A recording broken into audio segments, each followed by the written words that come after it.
ஹர ஹர சங்கர ஜய ஜய சங்கர ஹர ஹர சங்கர ஜய ஜய.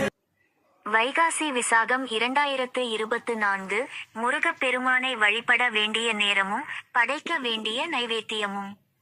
முருகப்பெருமானுக்குரிய மிக முக்கியமான நாட்களில் ஒன்று வைகாசி விசாகம். இந்த நாளில் தான் முருகப்பெருமான் அவதாரம் எடுத்ததாக புராணங்கள் சொல்கின்றன. மொத்தம் 27 நட்சத்திரங்கள் இருந்தாலும் அவற்றுள் கிருத்திகை மற்றும் விசாகம் நட்சத்திரங்கள் முருகப்பெருமானுக்குரிய முக்கியமான விரத வழிபாட்டு நாட்களாக சொல்லப்படுகிறது. சிவபெருமானின் நெற்றிக் கண்ணில் இருந்து தோன்றி 6 தாமரை மலர்களில் தவழ்ந்த 6 குழந்தைகளை வளர்த்தெடுத்த கார்த்திகை பெண்களை சிறப்பிக்கும் விதமாக சிவபெருமான் அளித்த வரத்தால் கிருத்திகை நட்சத்திரம் முருகனுக்குரிய விரத நாளானது. அதேபோல் முருகப்பெருமான் விசாக நட்சத்திரத்தில் அவதரித்ததால் விசாக நட்சத்திரமும் அவருக்குரியதாயிற்று. அது மட்டுமல்ல, விசாகம் நட்சத்திரம் ஞானத்திற்குரிய நட்சத்திரமாகும்.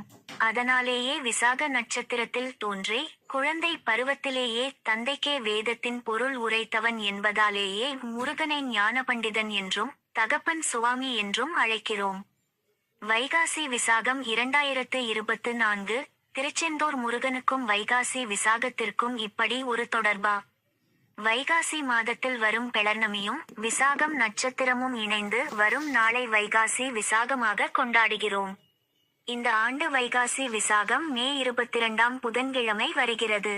மே 22 காலை 8:18 மணி துவங்கி மே 23 தேதி காலை 9:43 வரை விசாகம் நட்சத்திரம் உள்ளது.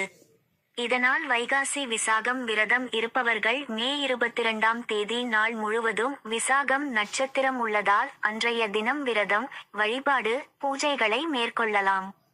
வைகாசி விசாகத்தன்று அனைத்து முருகன் கோவில்களிலும் விசேஷக பூஜைகள், அபிஷேகங்கள், காவடி எடுத்து வந்து வேண்டுதல் நிறைவேற்றுதல் ஆகியவற்றை பக்தர்கள் செய்வதுண்டு. வீட்டிலேயே விரதம் இருப்பவர்கள் கந்தஷ்டி, பங்குனி உத்திரம் விரதம் இருப்பதை போல் விரதம் இருக்கலாம். அருகில் உள்ள முருகன் கோவிலுக்கு சென்று வழிபட்டு வரலாம். முருகனுக்கு அபிஷேகம் செய்வதற்கு பால் உள்ளிட்ட பொருட்களை வாங்கி கொடுக்கலாம். வீட்டில் மாலை 6 மணிக்கு பிறகு விளக்கேற்றி வைத்து முருகப்பெருமானுக்கு விருப்பமான கந்தரப்பம் எனப்படும் இனிப்பு அப்பத்தை நைவேத்தியமாக படைத்து வழிபடலாம். முடியாதவர்கள் தேன், திவை மாவு அல்லது தேன் கலந்த பால் வைத்து முருகனை வழிபடலாம். வைகாசி விசாகத்தன்று விரதம் இருந்து முருகப்பெருமானை வழிபட்டால் தொல்லை தரும் பிரச்சனைகள் விலகிவிடும். பிறவியில் செய்த பாவங்கள் நீங்கும் என்பது ஐதீகம். எந்த பிரச்சனையாக இருந்தாலும் கந்த பெருமானை இந்த நாளில் மனமுருகி வழிபட்டால் அனைத்து விதமான நன்மைகள் நடைபெறும். ஹர ஹர சங்கர ஜய ஜய சங்கர ஹர ஹர சங்கர ஜய ஜய.